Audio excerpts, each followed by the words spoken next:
Good morning, నమస్తే, welcome to with news లక్ష్యం సమాజహితం. ప్రధాన దినపత్రికలు దాంట్లో ఉన్నటువంటి వార్తలను మీకు సమగ్రంగా చూపించే మా ఈ ప్రయత్నమే ఈ పేపర్ ముచ్చట కార్యక్రమం. ముందుగా ఆంధ్రజ్యోతి విషయానికి వస్తే, రాజీనామా చేస్తున్న కాంగ్రెస్కు ఎమ్మెల్యే పదవికి 2 రోజుల్లో స్పీకర్కు సమర్పిస్తా. అధిష్టానం తీరు బాధ కలిగించింది. 12 మంది ఎమ్మెల్యేలు పార్టీని విన్నా పిలిపించి మాట్లాడలేదు. 20 ఏళ్ల పాటు కాంగ్రెస్కు సోనియాను తిట్టిన రేవంత్ రెడ్డి నాయకత్వంలో పనిచేయలేను. అవమానాలు భరించాల్సిన అవసరం లేదు. బీజేపీలో చేరేది లేనిది త్వరలోనే చెబుతా. ఉప ఎన్నికలతోనే నియోజకవర్గ అభివృద్ధి. నయా నిజాం మాదిరిగా కేసీఆర్ పాలన. కేసీఆర్ కుటుంబ అరాచక పాలన పోవాలంటే అది నరేంద్ర మోడీ, అమిత్ షాతోనే సాధ్యం. కేంద్రంలో మరోసారి మోడీ సర్కారే వస్తుంది. మునుగోడు ఎమ్మెల్యే రాజగోపాల్ రెడ్డి అని చెప్పేసి దానికి సంబంధించినటువంటి వార్త ప్రధానంగా ఇవ్వడం జరిగింది. ఇంకెప్పుడా ఇవాళ రేపు అని దావుడు మూతలు ఆడుతున్నటువంటి మునుగోడు ఎమ్మెల్యే రాజగోపాల్ రెడ్డి ఎట్టకేలకు కాంగ్రెస్ పార్టీని వీడారు. కాంగ్రెస్ పార్టీని వీడని అదేవిధంగా 2 రోజుల్లో తన శాసనసభ సభ్యత్వానికి కూడా స్పీకర్ ఫార్మాట్లో 2 రోజుల్లో స్పీకర్కు సమర్పిస్తానని ఆయన చెప్పినటువంటి పరిస్థితి. అయితే బీజేపీలో చేరేది లేనిది త్వరలో చెబుతానని వెల్లడించారు. ఏది ఏమైనప్పటికీ ఆయన బీజేపీలో చేరటం అనేది 100% అది ఫిక్స్ అయింది. ఇక ముహూర్తం కోసమే వెయిట్ చేస్తున్నటువంటి పరిస్థితి. 100% బీజేపీలోకి పోతారు. అక్కడ ఢిల్లీలో ఏదైతే లాబింగ్ జరిగిందో అమిత్ షాతో జరిగింది. అయితే ఒకవైపు ఈయన అంటే కారణాలు అంటే ఏమేమి కారణాలు చెప్తున్నారు అంటే, రాజగోపాల్ రెడ్డి పార్టీ మారడానికి ఏ కారణాలు చెప్తున్నారంటే, 20 ఏళ్ళుగా సోనియా గాంధీని తిట్టినటువంటి రేవంత్ రెడ్డిని తీసుకొచ్చి పీసీసీ అధ్యక్షుడు చేశారు. అదేవిధంగా 12 మంది ఎమ్మెల్యేలు పోతే మాట్లాడలేదు అని చెప్పారు. అంటే ఇది ఎప్పుడో జరిగిపోయిన ముచ్చటికి ఆయన ఇప్పుడు రాజీనామా చేయడానికి సంబంధం ఏంటనేది చాలామంది విమర్శకులు విమర్శిస్తున్నటువంటి ప్రశ్న. అయితే రేవంత్ రెడ్డి తనదైన శైలిలో నిన్న రాజీనామా చేసిన వెంటనే మాట్లాడారు ఢిల్లీ నుంచి. సో ఆయన ఏమన్నారంటే, ఏదేమైనప్పటికీ ఇది కన్న తల్లిని చంపే నరహంతకుడు, విశ్వాసఘాతకుడు రాజగోపాల్ రెడ్డి. ఆయనకి పార్టీ చేయింది ఏమైనా ఉందా? ఎన్నికకు సిద్ధం అయితే మునుగోడులో భేటీ. వెంకటరెడ్డిపై విశ్వాసం ఉందన్న రేవంత్ రెడ్డి అని చెప్పేసి దానికి సంబంధించినటువంటి వార్త. అంటే ఇక్కడ మనకి ప్రధానంగా ఏమర్థమవుతుంది అంటే,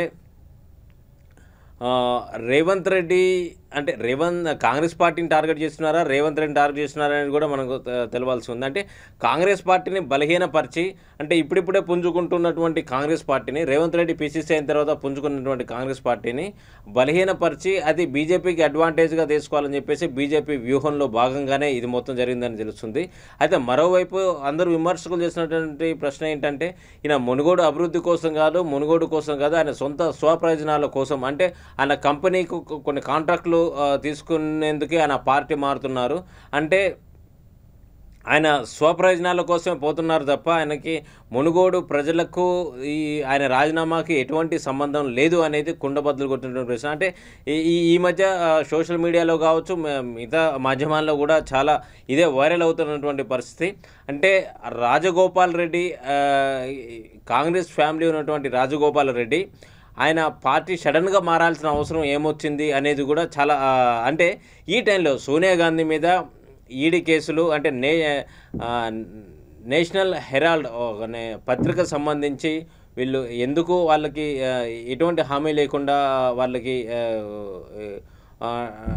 లోన్ సంబంధించిన ఎందుకు ఇచ్చారు అనే దాని మీద ఈడీ ప్రశ్నిస్తున్న నేపథ్యంలో సోనియా గాంధీని, రాహుల్ గాంధీని ఇద్దరిని ఈడీ ఆఫీస్కు పిలుస్తుంటే దేశం మొత్తము ఎక్కడికక్కడ నిరసనలు వ్యక్తం చేసినటువంటి పరిస్థితి. తెలంగాణలో కూడా నిరసన వ్యక్తం చేసినటువంటి పరిస్థితి. అయితే ఈ పరిస్థితులు అంటే కాంగ్రెస్ తల్లి లాంటి సోనియా గాంధీ, కాంగ్రెస్ పార్టీ ఇలాంటి పరిస్థితిలో ఉండగా నువ్వు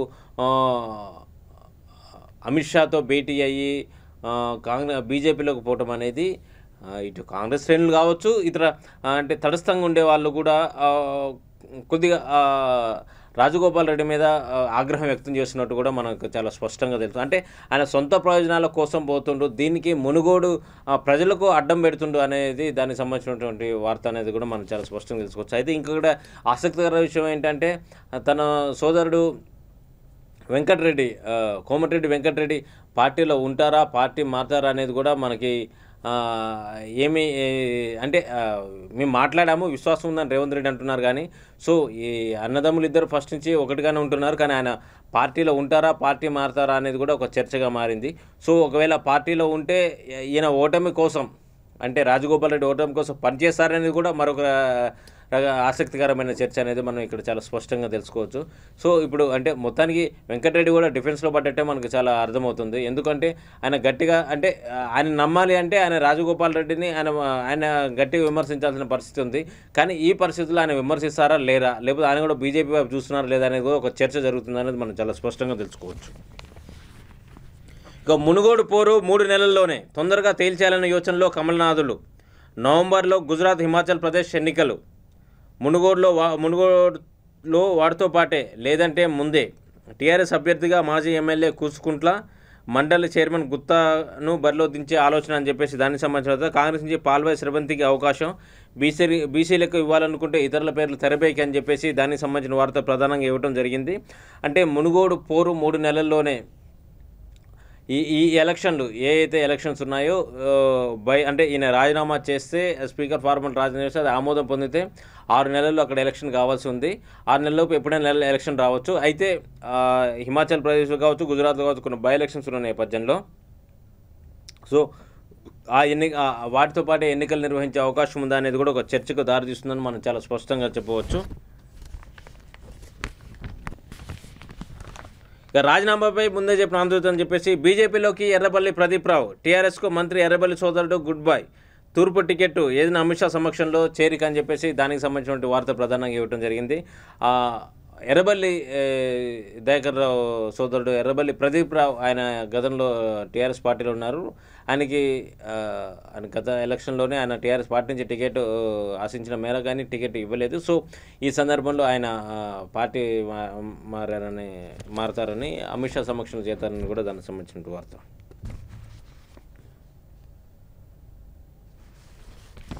ఇక కుర్చీ ఖాళీ చేసేందుకు సిద్ధంగా ఉండాలి. తెలంగాణలో రానున్నది బీజేపీ ప్రభుత్వమే. కమిషన్ల కోసమే కాళేశ్వరం ప్రాజెక్టు నిర్మాణం. సీఎం కేసీఆర్ అక్రమ సంతానానికి ప్రధాని మోడీ తండ్రిని కమ్మంటే ఎలా? కేంద్ర మంత్రి గజన్ సింగ్ షెకావత్ వ్యాఖ్యలు. ఉగ్ర నరసింహులైన టీఆర్ఎస్ను తరిమి కొట్టాలి. జెఫర్సన్ స్కామ్ కోసమే ఢిల్లీకి కేసీఆర్ అన్న బండి సంజయ్. సగం మంది మంత్రులు తెలంగాణ ద్రోహులన్న కిషన్ రెడ్డి. యాదగిరిగుట్ట ఆలయ పనుల్లో అవినీతి అన్న అరుణ. 3వ విడత ప్రజా సంగ్రామ యాత్ర ప్రారంభం అని చెప్పేసి దానికి సంబంధించిన వార్త ప్రధానంగా ఇవ్వడం జరిగింది.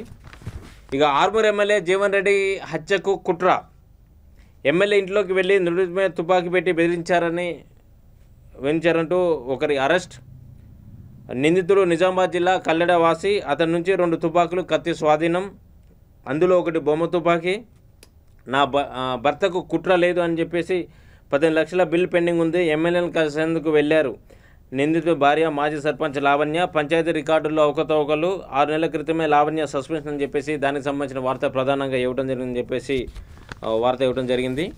ఇక ముఖ్యమైన వార్త all Qaeda chief all Zawahiri హతం. కాబూల్లో ముట్టబెట్టిన సిఐఏ. అతనొక్కడే టార్గెట్గా డ్రోన్ దాడి. 9/11 మృతుల కుటుంబాలకు స్వంతం లభించిందన్న బైడెన్. యుద్ధం లేకుండా ఉగ్రవాదాన్ని అంతం చేయొచ్చన్న ఒబామా. అమెరికా మిత్రులను ముప్పుగా ఉన్న వేటాడతాం బ్లింకెన్. సో ఈయన ఉగ్రవాదిగా మారిన కంటి డాక్టర్ అని చెప్పేసి. ఈజిప్ట్లో జననం. విద్యాదశ నుంచే ఛాందసవాదం. ఆల్ ఖైదా ఆవిర్భావంతో చురుగ్గా ఉగ్ర కార్యకలాపాలు. 9/11 దాడుల్లో కీలక పాత్ర. పలు దేశాల్లో ఉగ్ర దాడులు. భారత్ పైన గురి. 2019లో కొత్త ఉగ్ర సంస్థ ఏర్పాటని చెప్పేసి దానికి సంబంధించిన వార్త ప్రధానంగా ఇవ్వడం అయింది. ఇక ఇంటింటికి జాతీయ జెండా. 1,20,00,000 గృహాలకు ఉచితంగా పంపిణీ. స్థానిక సంస్థల ఆధ్వర్యంలో 9 నుంచి ప్రారంభం. ఈ నెల 8న వజ్రోత్సవ ఆరంభ వేడుక. 15 రోజుల పాటు ప్రత్యేక దీపాలంకరణ. ఏకకాలంలో సామూహిక జాతీయ గీతాపాలన. ఉన్నత స్థాయి సమావేశంలో సీఎం కేసీఆర్ నిర్ణయం. జాతీయ జెండాపైన జీఎస్టీని అని కేటీఆర్ ధ్వజం అని చెప్పేసి దానికి సంబంధించిన వార్త ప్రధానంగా జ్యోతిలో ఇవ్వడం జరిగింది. ఇక వెలుగు విషయానికి వస్తే తిన్నది కక్కిస్తాం. అధికారంలో రాగానే లెక్కలు తెలుస్తామన్న సంజయ్. నయీం చచ్చినాక దొరికిన డబ్బంతా ఎక్కడుండో కేసీఆర్ చెప్పాలి. రాష్ట్రంలో జరుగుతున్న అరాచకాల వెనుక టీఆర్ఎస్ లీడర్లే ఉన్నారు. 1,00,000 ఎకరాలు ముంచిన ప్రాజెక్టుకు జాతీయ హోదా అడుగుతారా అని ఫైర్. యాదగిరిగుట్ట నుంచి 3వ విడత పాదయాత్ర ప్రారంభం అని చెప్పేసి దానికి సంబంధించిన వార్త. ఇక కేసీఆర్కు ఏటీఎంలా కాళేశ్వరం. కేంద్ర జలశక్తి మంత్రి గజేంద్ర సింగ్ షెకావత్. డిజైన్లు సరిగా లేకే పంప్ హౌస్లు మునక తప్పులకు కేసీఆర్ బాధ్యత వహించాలన్న షెకావత్. ఇక రాజగోపాల్ రాజీనామా, టీఆర్ఎస్ అరాచక పాలనంతానికి ఈ నిర్ణయమని ప్రకటన. రాష్ట్ర భవిష్యత్తు కోసం పనిచేసే పార్టీలో చేరుతా. రాష్ట్రంలో కుటుంబ పాలన పోవాలంటే మోడీ అమిత్ షాతోనే సాధ్యం. బయట నుంచి కాంగ్రెస్లోకి వచ్చిన వాళ్ళని సీఎం చేయాలనా అని చెప్పేసి దానికి సంబంధించిన వార్త. ఇక గెలిపోవడంలో మునుగోడు ప్రజలు తెలుస్తారని వెల్లడి. ఇక బైపోల్ అనివార్యం, గుజరాత్ అసెంబ్లీతో పాటే జరగవచ్చు. సిద్ధమవుతున్న ప్రధాన పార్టీలు గెలిచి ప్రజల వ్యతిరేకత నుంచి బయటపడాలని టీఆర్ఎస్ వ్యూహాలు. హుజురాబాద్ సీన్ రిపీట్ చేస్తామని దీంతో బీజేపీ కోలుకెళ్ళి నేపథ్యంతో కాంగ్రెస్కు కష్టకాలం అని చెప్పేసి దానికి సంబంధించిన వార్త. ఇక కాంట్రాక్టర్ల కోసమే పోయిండు, పదవులు ఇచ్చిన పార్టీని రాజగోపాల్ రెడ్డి వదిలేసిండన్న రేవంత్.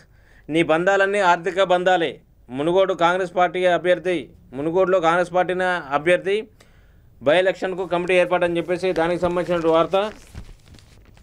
ఇక 21న ప్రత్యేక అసెంబ్లీ సెషన్, రాష్ట్రంలో 1,20,00,000 ఇండ్లకు జెండాలు అని చెప్పేసి దానికి సంబంధించిన వార్త. నేను మార్చా మీరు మార్చండి, డీపీగా తిరంగం పెట్టిన మోడీ అని చెప్పేసి దానికి సంబంధించిన వార్త ప్రధానంగా ఇవ్వడం జరిగింది. ఇక కాంగ్రెస్కు రాజగోపాల్ రెడ్డి గుడ్ బై. 1-2 రోజుల్లో ఎమ్మెల్యే పదవికి రాజీనామా. కాంగ్రెస్ను విమర్శించను, సోనియా అంటే గౌరవం. 20 ఏళ్లుగా పార్టీని సోనియాను తిట్టిన వారి దగ్గరికి పనిచేయాలన్నా, టీఆర్ఎస్పై పోరాడే పార్టీలోకి వెళ్తా అని చెప్పేసి చెప్పినారు. ఎంగిలెం మెతుకల కోసమే వీడినరు. రాజగోపాల్ రెడ్డిపై రేవంత్ రెడ్డి ఆగ్రహం. వీధుల్లో పోరాల్సిన సమయంలో విశ్వాసఘాతకుల్లా మారారు. అమిత్ షా వద్ద కాంట్రాక్టుల ఒప్పందం చేసుకున్నారు. కోమరెడ్డి వెంకరెడ్డి పార్టీలో ఉంటారన్న రేవంత్ రెడ్డి. 16న ఏకకాలంలో జనగణమన, రాష్ట్ర వ్యాప్తంగా సామూహిక జాతీయ గీతాలాపన నిర్వహిద్దాం, ఎక్కడి వాళ్ళు అక్కడనే పాల్గొందాం. తెలంగాణ ప్రజానీకానికి సీఎం కేసీఆర్ పిలుపు. 21న ప్రత్యేక అసెంబ్లీ స్థానిక సంస్థల సమావేశాలని చెప్పేసి దానికి సంబంధించిన వార్త ఇవ్వడం జరిగింది. ఇక జవహరి హతం, కాబుల్ అల్-ఖైదా చీఫ్ తలదాచుకున్న భవనంపై డ్రోన్ దాడి. బాల్కనీలో నుంచొని ఉండగా సిద్ధం చేసిన క్షిపణిలు. 6 నెలల ప్రణాళికతో పక్కాగా మట్టుబెట్టిన అమెరికా. వైట్ హౌస్ బాల్కనీ నుంచి ప్రకటించిన బైడెన్. 9/11 సహా పలువురు ఉగ్రవాదుల సూత్రధారి జవహరి అని చెప్పేసి దానికి సంబంధించిన వార్త. ఇక ధరల మంటపై వాగ్వాదం, రాజ్యసభలో టీఆర్ఎస్ బీజేపీ మధ్య వాడివేడి చర్చ. కేంద్ర ఆర్థిక వ్యవస్థను తెలంగాణ వెన్నుదన్నుగా ఉన్న రాష్ట్ర రుణాలపై పరిమితి విధిస్తారన్న ఎంపీ సురేష్ రెడ్డి. ఈ వ్యాఖ్యలను తిప్పికొట్టిన ఎంపీ లక్ష్మణ్. రవాణా ఛార్జీలు, స్టాంప్ డ్యూటీలు పెంచింది టీఆర్ఎస్ అంటూ ఎదురుదాడి అని చెప్పేసి దానికి సంబంధించిన వార్త ప్రధానంగా ఇవ్వడం జరిగింది. ఇక చివరిగా ఈనాడు విషయానికి వస్తే, అల్ జవహరి హతం, కాబూల్ అంతమొందించిన అమెరికా, ఆధునాతన క్షిపణితో మట్టుబెట్టిన సిఐఏ. మాకు ఎవరు ముప్పు తలబెట్టినా స్పందన ఇలాగే ఉంటుందన్న జో బైడెన్.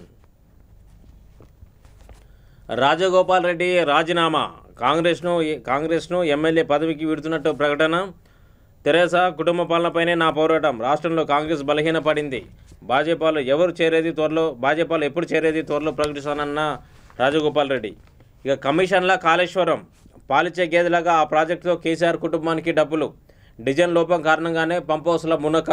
ప్రజా సంగ్రామ యాత్ర సభలో నిప్పులు జరిగిన కేంద్ర జలశక్తి మంత్రి గజేంద్ర సింగ్ షెకావత్.